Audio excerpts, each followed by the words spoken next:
كامي سيبا رئيس منظمة أورجانس بان أفريكانيست غير الحكومية من بنين يتحدث عن نضالاته وأنشطته ومشاركاته ولا سيما تلك الداعمة للقضية،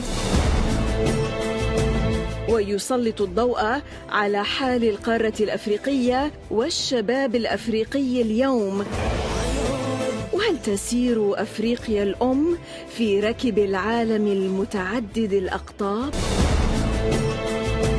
Allow me to ask you here, your political activism, Kemi, has earned you a large swath of popularity among the French-speaking African youth who consider you as a rock-solid defender of African sovereignty and have responded to your protest calls to protest. Tell us more about this desire of the young people to recover their freedom, to recover their autonomy and their self-determination, their aspiration to take charge, of course, of themselves without receiving orders from the former settler. Il faut savoir qu'il y a un réveil qui peut paraître brutal ces dernières années de la jeunesse africaine, mais qui est le fruit d'un long processus. Il faut comprendre que depuis la période des prétendues, des pseudo-indépendances des années 60 au XXe siècle, où on a fait croire que les pays africains devenaient libres alors qu'en réalité, dans la partie francophone, ils ne l'étaient absolument pas, la France a simplement changé son mode opératoire de domination, l'élite française, de telle sorte que les ressources minières africaines continuaient à être pillées, les présidents africains, pour la plupart, continuaient à être nommés par l'élite française. Ceux qui n'étaient pas nommés par l'élite française étaient diabolisés, combattus par le gouvernement français. Et pendant des années, la France, tout en pillant, quand je dis la France, très important que je précise que je parle de l'élite française, pas du bas peuple, qui lui aussi, le prolétariat français, souffre et a ses problèmes. Mais l'élite française, tout en continuant à piller, s'est présenté comme l'ami, soi-disant, des Africains. Donc, c'était à la fois le gardien de la prison et à la fois celui qui se présentait comme le meilleur ami des prisonniers. Alors qu'en réalité, il était responsable de l'incarcération de ces prisonniers-là. Et donc, c'est au début des années 2000 qu'il y a eu cette prise de conscience généralisée qui était que, mais on nous fait croire que nous sommes libres, que nous sommes indépendants, on nous donne le sport, la musique pour nous distraire, mais dans le même temps, nos pays sont riches, mais nous sommes toujours pauvres. Nos pays sont très riches en matières premières, mais on nous dit qu'on est les derniers de l'humanité.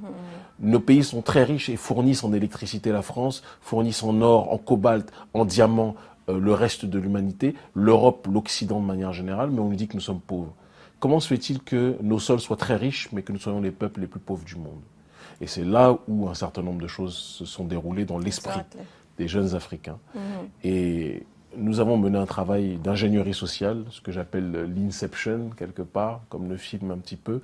On a déposé dans la tête de millions d'Africains, par les médias, je travaille depuis maintenant 10 ans en tant qu'analyste, chroniqueur géopolitique dans les télévisions africaines.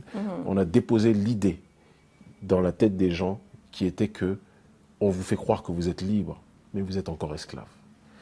Et on a étayé ça par des preuves, par des faits, par des exemples concrets. On n'avait pas besoin d'inventer parce que c'est la réalité.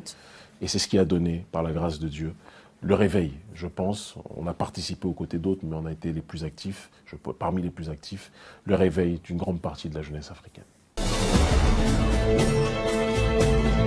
En détruisant la Libye, ils ont permis au mouvement, à des milices privées terroristes, d'accord, de pouvoir se répandre et de pouvoir justement piller ces ressources-là. Aujourd'hui, le Sahel, la région dans laquelle nous vivons, est complètement confrontée à cette réalité.